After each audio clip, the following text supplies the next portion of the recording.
Hello everyone, in this video I'll be translating and summarizing the latest Urdu broadcast by Imran Riaz Khan to make it accessible for our English-speaking audience.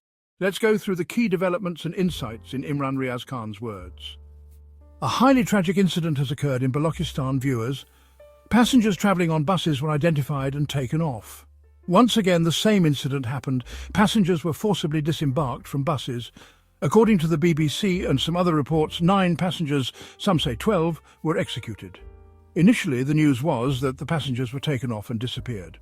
Then confirmation came that 9 passengers were killed after being taken off the buses. These passengers were travelling from Quetta, the capital of Balochistan, to Punjab. You may remember the Jaffa Express incident where an entire train was stopped and passengers were massacred by terrorists. Buses travelling toward Punjab or other areas are often stopped and passengers are executed after checking their ID cards. This massacre has been ongoing for a long time. Assistant Commissioner Naveed Alam confirmed the killing of 9 passengers and said that arrangements are being made to send their bodies to Punjab. This incident occurred on Thursday evening, that is yesterday evening. Now, from Pakistan's side, the incident is being termed as the work of Fitnat-ul-Hindustan, or sedition of India. That is, this act of terrorism is attributed to Indian involvement. They are saying that Fitnat-ul-Hindustan is responsible. But the question arises, what are we actually doing? We've coined a new term, Fitnat-ul-Hindustan. Earlier it was BLA, the Balochistan Liberation Army, then TTP, the Tehreek-e-Taliban Pakistan, and ISIS before that. Different organizations keep getting named. Now we're saying India is behind this. I've been covering this for a long time. Afghan soil has been used for terrorism in Pakistan for many years. Pakistan's enemies use it. Even General Musharraf used to say there are 12 Indian training camps in Afghanistan. When the US was defeated in Afghanistan and pulled out, it was a major setback for India. But now terrorism is rising again in Pakistan. Pakistan lost the opportunity. Instead of securing its position, the Pakistani establishment focused more on regime change. They brought in new leadership, left Afghanistan isolated, and failed to engage with it. India took advantage and rebuilt relations there. Now, when there's terrorism in Balochistan or Khyber Pakhtunkhwa, we just blame Fitnat-ul-Hindustan. But practically, what are we doing? Does just saying that remove our responsibility? Where is Pakistan's intelligence? Where is our security system? As soon as people leave Quetta, they're no longer safe. Quetta is a closed area where some security is attempted. Outside of it, massacres begin. After evening, no one can travel safely in Balochistan. Many areas and major highways are now no-go zones. So, did jailing Maurang Balok bring peace? He was a political voice. Voices like his are used to resolve matters, voices people listen to. Such people should be engaged with, their grievances should be heard. Many youths have gone missing, hundreds in recent times. And despite their disappearance, terrorism hasn't ended. So the state of Pakistan must realize its strategy is flawed. They're not fighting with the right approach. If violence could solve the issue, then you've been killing people for 20 years. General Musharraf killed Akbar Bugti, and since then over 10,000 people have been martyred in Balochistan. That one murder still haunts Pakistan. It's one murder after another, one oppression after another, and terrorism still persists. The Pakistani state needs to reassess. After 20 years of operations, after so many disappearances, after so many arrests, after installing puppet governments, after holding rigged elections, if they still can't maintain law and order in Balochistan, then they must change the formula. Let politicians handle it. Balochistan's issue is political. The tribal area's issues are political. When Imran Khan constitutionally resolved the FATA or tribal areas issue through the 25th Constitutional Amendment and merged it into Khyber Pakhtunkhwa, funds should have been provided to those areas. If the funds had been dispersed, there would have been development, people would have prospered, education, healthcare, jobs, agriculture, all could have improved. But the same old policy remained: strip their identity, suppress the youth, conduct drone strikes, and profit from their bloodshed. This old mindset won't bring peace. Look at the martyrdom of Maulana Khansaib in Bajaur. He was a powerful voice for peace. He belonged to ANP, the Awami National Party. But now this is no longer about ANP, PTI, GOI or Jamaat-e-Islami. On the issue of military operations, all political parties are on one page, whether it's PMLN, PPP, NP, Jamaat-e-Islami, Fazlur Rahman or PTI. All those living among the public and representing the public strongly oppose military operations. Because every military operation in Khyber Pakhtunkhwa has backfired. It has only harmed locals. Their homes, families, resources, livestock, forests and orchards get destroyed. Everything is taken from them. In their place, new cantonments are built, and control is taken away from locals. So, political voices are repeatedly sending messages to the military establishment. Don't conduct military operations.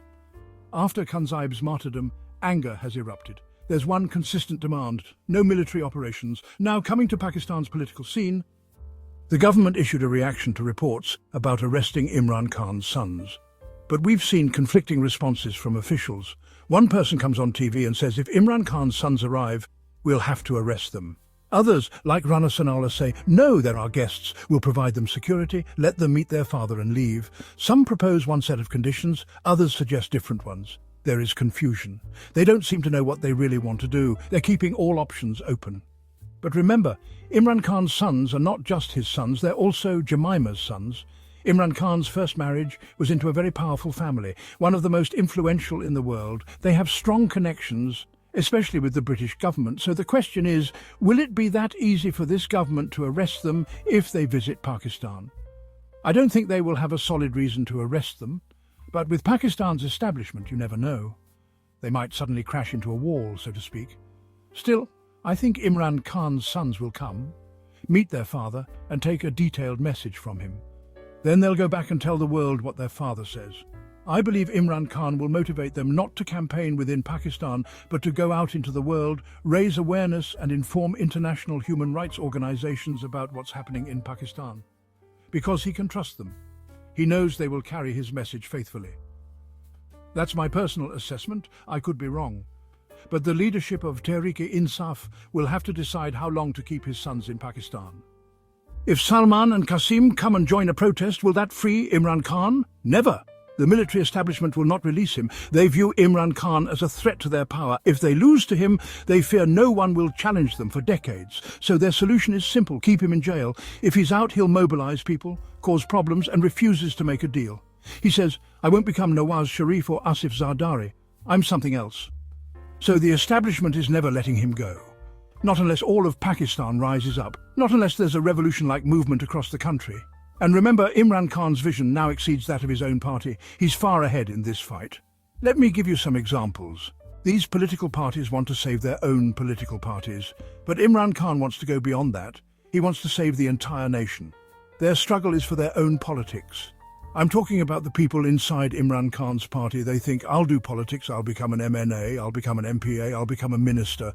They want to do politics for the country's betterment. But the fight Imran Khan is currently fighting is for the nation. He's fighting on a completely different level. For example, all these parties want to get some political space from the establishment. That's their viewpoint. They want the establishment to create some space for them.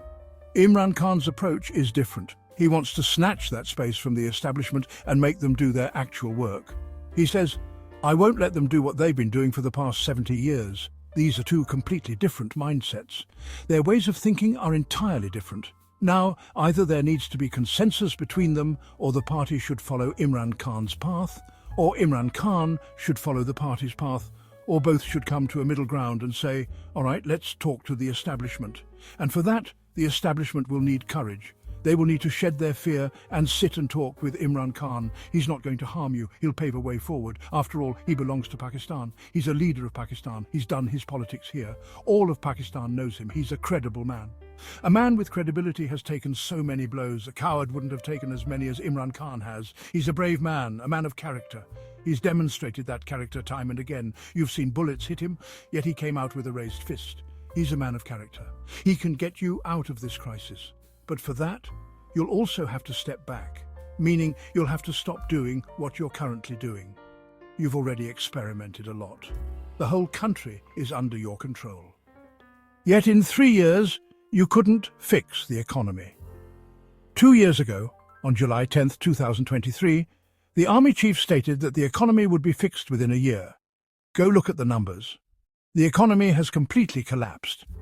To supposedly save Pakistan from a so-called bankruptcy, they've bankrupted every poor person in Pakistan.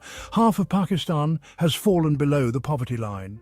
In trying to save themselves from bankruptcy, they've robbed the joy of life from ordinary Pakistanis. They've burdened the poor with taxes. Salaried people have been crushed just to fulfill this wish of not going bankrupt. But you are the ones who brought us to the verge of default in the first place. If you hadn't toppled a functioning government, the country's foreign reserves would have been fine. Exports were stable, remittances were coming in, confidence was there, factories were running, mills were operating, revenue was being collected, inflation was somewhat under control. If all that was going well, why not let the country continue for 2 more years, hold regular elections, see who wins and who loses? But the establishment had this itch to try a new experiment in Pakistan. After that experiment, we got trapped and we're still not out of it. It was because of that experiment that Pakistan reached the brink of default. And I'm not saying this, Khawaja Asif said it. Pakistan is not heading toward default. Pakistan has already defaulted. There are inside reports backing that. But then they became stubborn. They said they won't let the country default, but they'll bankrupt the entire population to prevent it. They wanted to save the state from default at any cost, even if that meant destroying its people. Fine. It's good not to let the country default, but there were other ways. You could have reduced government spending, collected taxes from the powerful, improved national policies, respected public mandate, avoided human rights violations, allowed the judiciary to work independently. Then investment would have come to Pakistan. Now, no one is investing here. Terrorism has spread. People are afraid of hearing Pakistan's name internationally. One single news report is enough. In Balochistan, people are being pulled off buses and killed. In Khyber Pakhtunkhwa, a prominent religious scholar was martyred. He was a strong voice for peace. Who would invest here now? People are pulling out their money and fleeing the country. And this incompetence of yours is the reason people are leaving Pakistan. Viewers, is Pakistan Tehreek-e-Insaf or PTI now ready for a movement?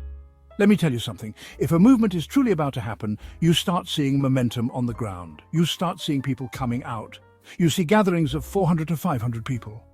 A little momentum is forming, but that massive, forceful momentum that comes with a real movement, it hasn't come yet. Everyone is making individual claims. We'll do this on such and such date, etc. But nothing is visibly happening yet. Imran Khan seems to be planning something big. Something big is going on in his mind. But the current leadership isn't able to execute things properly. Gandapur still hasn't managed to meet Imran Khan. He can meet the Prime Minister, he can meet Amir Muqam, the governor, but not Imran Khan in jail. Imagine that. Khawaja Asif taunted Alina Shigri on her show, saying journalists should go meet Imran Khan to see how comfortable he is. She actually went to meet him, and PTI even gave her name in writing. But now she keeps calling Khawaja Asif, saying, please get me a meeting with Imran Khan. You said it was possible. And yet, no meeting was arranged. They lie morning to evening. The jail is currently under the control of the military establishment, or perhaps jointly with Mariam Nawaz. They're both on the same page, 2 sides of the same coin. People like Khawaja Asif have no real say. They sit on talk shows and say whatever they want. Even seasoned politicians agreed on some things and said, fine, let's finalize this. Now go get Imran Khan's approval. But the military establishment did not allow any meeting with Imran Khan, so the negotiations collapsed. These negotiations happened after November. They're neither capable of negotiating nor doing anything else, and Gandapur should really try to meet Imran Khan. So far, that hasn't happened. It seems like PTI's leadership is either waiting for a miracle or something to happen on its own to bring down this government. But this government has already done everything to self-destruct. Sugar scandal, electricity scandal, petrol scandal, flour scandal, wheat scandal. Take their 10 trillion rupee scandal, pick anyone. They've been shooting themselves in the foot daily. Yet as an opposition, PTI has failed to do anything meaningful. Now they've made a new claim. Hamad Azhar responded to it. After a long time, I saw Hamad Azhar become active again. The government claimed they increased bill recoveries by 182 billion rupees. Well, of course you did. You increased the bills so much. The poor will either commit suicide or pay your bills. If someone has to eat, they'll skip a meal to pay the electricity bill. You've squeezed the people dry. Factories aren't running, mills are shut. Yet you keep milking the poor. You're collecting money from people with a metaphorical gun to their heads, threatening to cut off their meters. Remember the boy from Gujranwala who committed suicide? People are borrowing money to pay bills, selling jewelry. You've created these conditions in Pakistan for ordinary people. Now, in Khyber Pakhtunkhwa, Senate elections are coming up and Mirza Afridi is being given a ticket. Let me give you a little background. I've never met the man, but many PTI members have contacted me about this. Because I know the real facts, I'll lay them out. This man previously bought his Senate seat. PTI didn't care for him then. Once he became a senator during PTI's government, he joined the ruling party. But as soon as Imran Khan faced hard times, he distanced himself. He did nothing to support him. He just enjoyed his position. The only thing he ever did for PTI was issuing a production order for Ijaz Chowdhury shortly before his term ended. But even that was done at the establishment's behest. Just like how Yusuf Raza Gilani issues orders that aren't enforced. Now he wanted the ticket again. So he gave 120 million rupees to Shibli Faraz. Shibli claims he used that money to pay legal fees for Imran Khan. On the other hand, Ali Amin Gandapur says he paid those fees. Alima Khan says the family is paying. And if you ask the lawyers, they say they haven't even charged fees. So I'm left wondering, where is all this money going? Still, it was claimed that Mirza Afridi paid 120 million, and Shibli Faraz collected it and said it went to legal costs. And based on that, he is being given the Senate ticket. Imagine, 120 million rupees for a Senate seat, and Gandapur is backing him fully. He pushed hard for Afridi to get the seat. I was witness to one such occasion myself. Gandapur, Shibli Faraz and Barrister Gohar all pushed together for Afridi to be made a senator. They have no interest in Murad Sharif or Faisal Javed or Nur ul Qadri getting the ticket. Their only priority was Mirza Afridi. Let's see what happens. I'll keep sharing more with you in the coming days. That wraps up our translation of Imran Riaz Khan's video. I hope this English version helped you understand his message better. Please like, share and subscribe to Awami Lens to help our community grow. Don't forget to leave a comment below and let me know what you thought of this effort.